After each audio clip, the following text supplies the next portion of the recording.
तो जय हिंद दोस्तों, आज के इस वीडियो में देखिए हम लोग समझेंगे राष्ट्रपति के बारे में ना।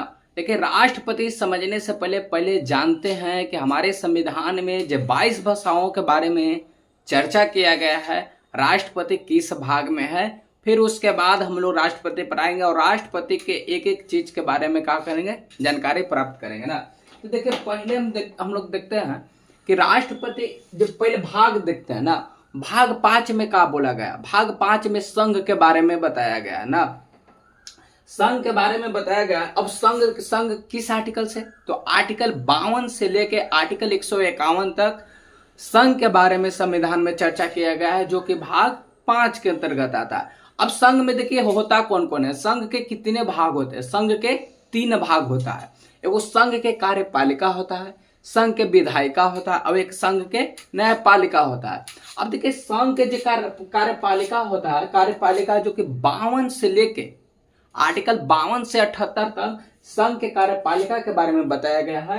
और संघ के विधायिका के बारे में आर्टिकल 79 से 123 के बारे में बताया गया है, जो कि हम ऑलरेडी राज्यसभा और लोकसभा के बारे में बता चुके हैं 79 से 123 तक।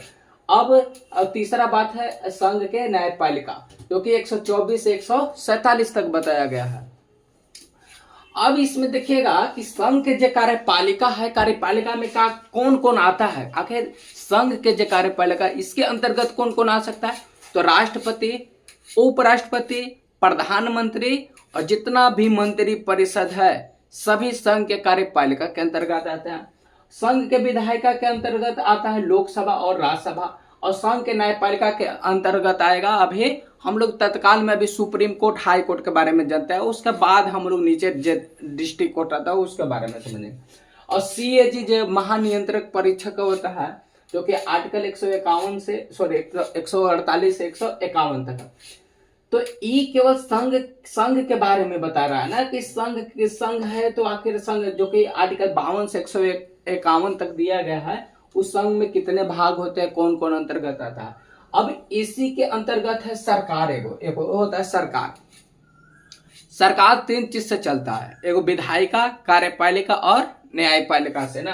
तो कार्यपालिका होता है, कार्यपालिका में अभी भी अब 2 चीज होता है, एगो अस्थाई होता है, एगो अस्थाई होता है। अस्थाई में होता है जो नौकरशाही, मतलब कि जितना भी सरकारी वैकेंसी आता है, जितना भी नौकरी जो हो रहा है, सब कार्यपालिका के अंतर्गत कार्य करते हैं। और उन लोग का है अस्थाई है ना, 60 साल के लिए है। और इसी के अंतर्गत एक और होता है अस्थाई।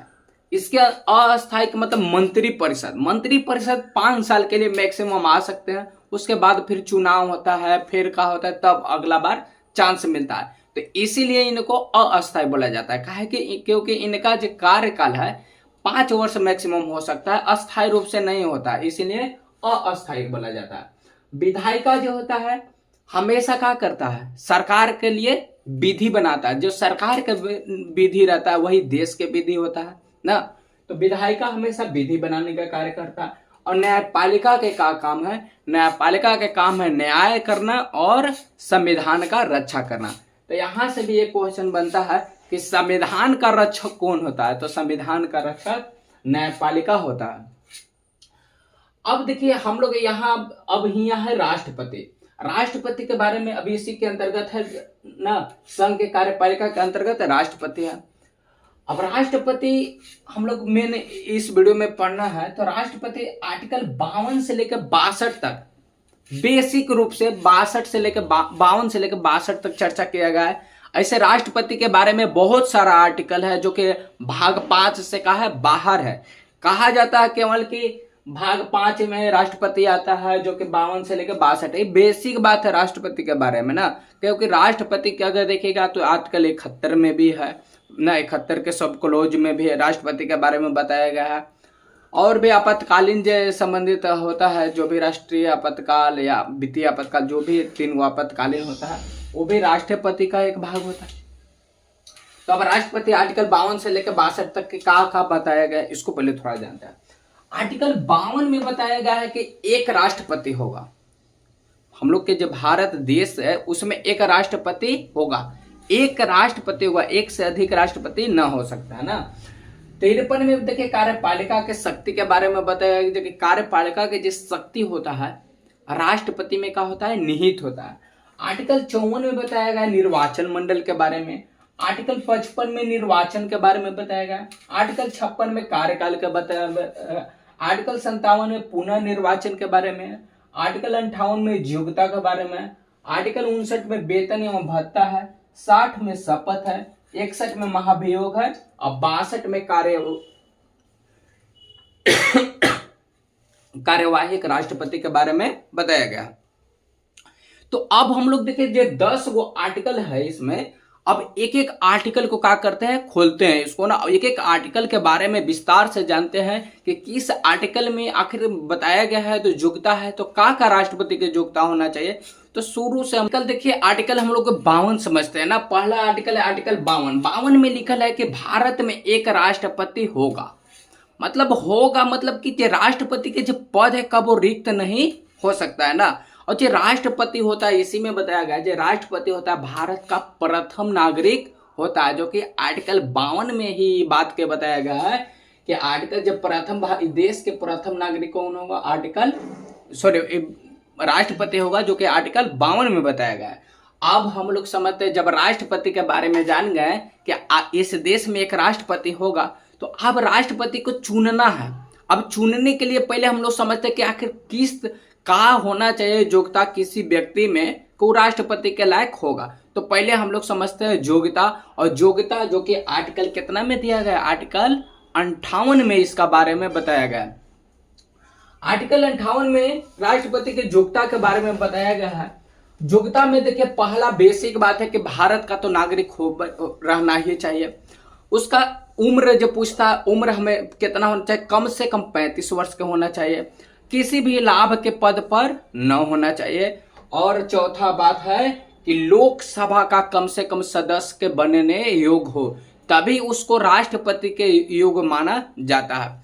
और इतना ही नहीं है कि अब मान लीजिए कि कोई 35 साल हो गया है, भारत का नागरिक है, लोकसभा के सदस्य बनने योग्य है और किसी भी लाभ के पद पर ना है तो राष्ट्रपति के लिए लाइन में खड़ा हो जाएगा कि हम भी चुनाव लड़ेंगे, नहीं। इसके लिए और भी प्रावधान किया गया। देखिए अब थोड़ा सा यहाँ पे समझना है कि लिखा है कि लाभ के पद पर ना हो, तो आखिर लाभ के पद पर मतलब का होना चाहिए कि लाभ के पद पर ना, किस पद पर रहेगा कि माना जाएगा कि वो लाभ के पद है कि लाभ के पद नहीं है। तो देखिए आर्टिकल जैसे हम लोग 58 के 2 के बारे में देखेंगे, 2 में तो राष्ट्रपति, उपराष्ट्रपति, राज्यपाल, मंत्री ये 4 गो होता है पद, लाभ के पद नहीं होता है ना। तो राष्ट्रपति, उपराष्ट्रपति और राज्यपाल और मंत्री जो होता है लाभ के पद नहीं है। एक बात बताया गया, अब देखिए हम लोग पढ़ रहे हैं आर्टिकल 52 से लेकर 62, लेकिन यहाँ हम लिख दिए आर्टिकल 71 के 3। अब आर्टिकल 71 के 3 लिखने का देखिए बड़ा कारण है कि लिखा है कि राष्ट्रपति और उपराष्ट्रपति के चुनाव होगा ना, राष्ट्रपति और उपराष्ट्रपति के चुनाव से संबंधित विधि यानी कि नियम बनाने का शक्ति संसद में होगा।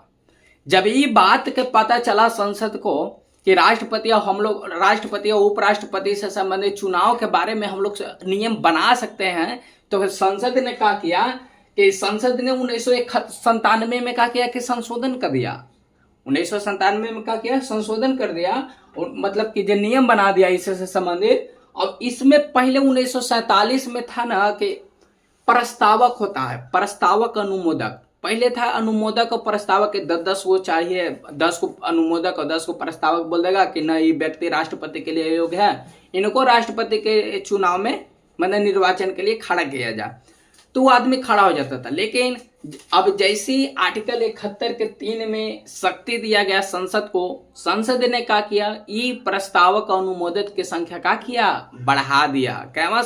कब किया, 1997 में। किसने, तो संसद के। क्यों, क्योंकि संसद के ही पास पावर होता है राष्ट्रपति और उपराष्ट्रपति से संबंधित नियम बनाने का।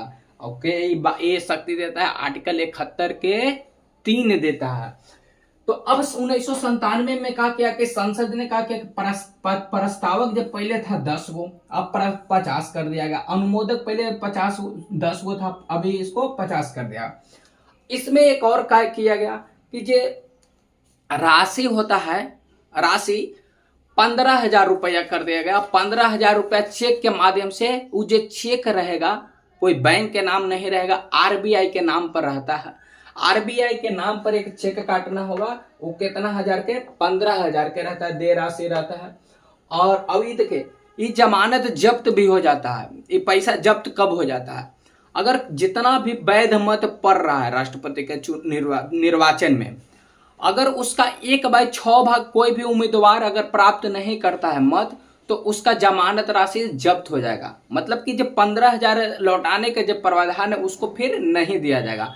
तो अगर 1/6 एक भाई वैध मत का नहीं प्राप्त करेगा उम्मीदवार, तो क्या होगा? उसका जमानत राशि क्या हो जाएगा? जब्त हो जाएगा। और देखिए 1947 में 10 अनुमोदक और 10 प्रस्तावक के बारे में बताया गया था, जो कि 1997 से फिर 50-50 कर दिया गया है, जो कि संसद के द्वारा नियम बनाया गया था।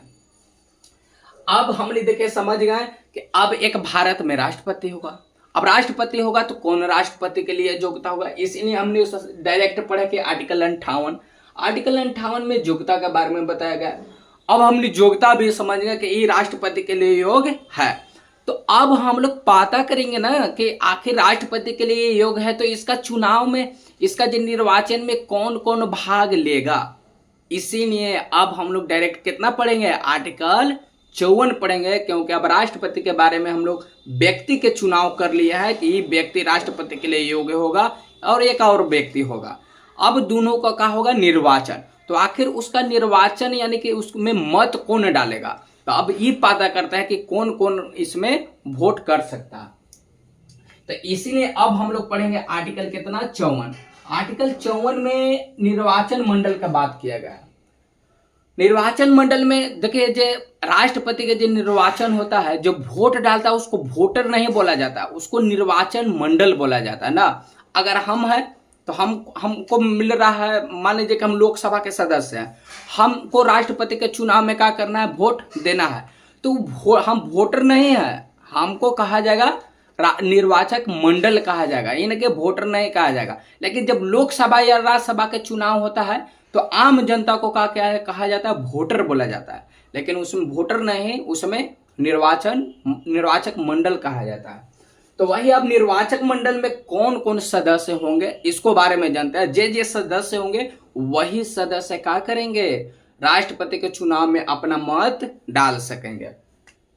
तो देखिए जितना भी लोकसभा के जो सदस्य है 543 ना, जितना भी लोकसभा के सदस्य, देश के लोकसभा के सदस्य जितना भी है, सभी कोई राष्ट्रपति के चुनाव में अपना मत डाल सकते हैं। पहला बात, राष्ट्रपति के चुनाव में लोकसभा के सदस्य, राज्यसभा के भी जितना भी सदस्य होते हैं सभी डाल सकते हैं। निर्वाचन सदस्य ना, इनके मनोनीत नहीं, केवल निर्वाचित। जैसे में 233 गो राज्यसभा के सदस्य का है, निर्वाचित सदस्य है, तो 233 गो ही कर सकते हैं। अब इसमें 12 गो जो सदस्य होता है राष्ट्रपति द्वारा मनोनीत किया जाता है, तो 12 सदस्यों को चांस नहीं मिलेगा राष्ट्रपति के चुनाव में अपना मत डालने के लिए। अब है एक विधानसभा, जितना भी विधानसभा के निर्वाचित सदस्य होंगे वो भी अपना मत डालेंगे। अभी 3 गो बात तो पहले से था कि लोकसभा और राज्यसभा विधानसभा के सदस्य राष्ट्रपति के निर्वाचन में अपना मत डालेंगे। लेकिन जब 17वां संविधान संशोधन 1992 में हुआ तो 2 गो केंद्र शासित प्रदेश को क्या किया गया? अधिकार दिया गया कि ये भी अपना मत राष्ट्रपति के चुनाव में क्या कर सकते हैं? डाल सकते हैं। वो कौन कौन है? एक है दिल्ली और एक है पुडुचेरी। दिल्ली और पुडुचेरी के जो विधानसभा के सदस्य होंगे वो भी राष्ट्रपति के चुनाव में अपना मत डालेंगे। तो इसमें देखिए अब यहाँ से क्वेश्चन बनता है कि कौन सा केंद्र शासित प्रदेश के विधानसभा के सदस्य राष्ट्रपति के चुनाव में अपना मत डालेंगे। तो 2 गो रहता है, दोनों याद रखना है, एक दिल्ली है और एक पुडुचेरी। दिल्ली में भी विधानसभा है और पुडुचेरी में भी विधानसभा है, इसीलिए दिल्ली और पुडुचेरी के। अब यहाँ से एक और पूछता है कि कौनवां संविधान संशोधन और कब से? तो 17वां संविधान संशोधन 1992 से ये दोनों केंद्र शासित प्रदेश को राष्ट्रपति के चुनाव में अधिकार दिया गया है ना। तो ये भी बात याद रखना। अब राष्ट्रपति के चुनाव में कौन भाग नहीं लेगा? पहला बात तो इतना जान लेना है कि जितना भी जनता है, कोई भी जनता भाग नहीं लेगा। जनता के द्वारा जो भी सदस्य चुना गया है वही सदस्य क्या होगा? राष्ट्रपति के चुनाव में भाग लेगा।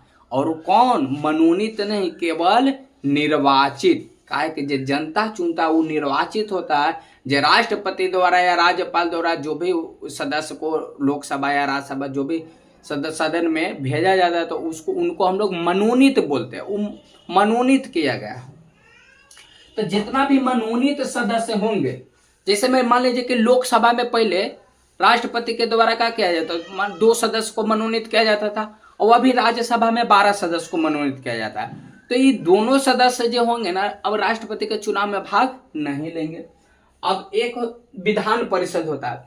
विधानमंडल में 2 चीज होता है, एक होता है विधान परिषद, अब एक होता है विधान परिषद होता है, एक विधान सभा होता है। तो 6 गो ऐसा राज्य है हम लोग का, 6 गो राज्य में विधान परिषद का प्रावधान किया गया है। तो 6 गो जितना भी विधान परिषद के 6 राज्यों के सदस्य होंगे वो भी राष्ट्रपति के चुनाव में भाग नहीं लेंगे, क्योंकि जब विधान परिषद के जो चुनाव होता है बैकडोर कहा जाता है, इसको पिछला दरवाजा से इनको बुलाया जाता है सदन में ना। तो ईवीएम जो एमएलसी हमको इनको बोलते हैं ना। तो जितना भी मनोनीत सदस्य होंगे और विधान परिषद के सदस्य होंगे वो भी भाग नहीं लेंगे। तो आज के इस वीडियो में देखिए हम लोग भाग 5 के बारे में समझे। भाग 5 के बारे में संघ आता है, संघ में कौन कौन आता है इसके बारे में समझे। फिर उसके बाद हम लोग राष्ट्रपति पढ़ना था, राष्ट्रपति के बारे में समझे। अभी देखिए यहाँ से हम क्या किए हैं कि आर्टिकल 52 उठाए, फिर 58 उठाए, फिर 54 उठाए। हम लोग पहले देख रहे हैं सिक्वेंस से कि आखिर राष्ट्रपति के लिए जब एक व्यक्ति को चुना गया, पहले पता किया गया कि 52 में जैसे बतावल गया था कि भारत में एक राष्ट्रपति हुआ, तो ठीक है। अब राष्ट्रपति कौन होगा, तो मतलब कि योग्यता होना चाहिए उसके लिए, इसीलिए हम लोग पहले फिर सेकेंड नंबर पर योग्यता पढ़े। उसी फिर अब योग्यता के पता कर लिए, तो फिर हम लोग समझे कि आखिर इसमें वोट कौन डालेगा, वोटर कौन होगा, इसीलिए आर्टिकल 54 पढ़े। अगला वीडियो में इसी तरह से फिर हम लोग समझेंगे। अगर वीडियो अच्छा लगे तो लाइक जरूर कीजिएगा। तब तक के लिए धन्यवाद। जय हिंद, जय भारत।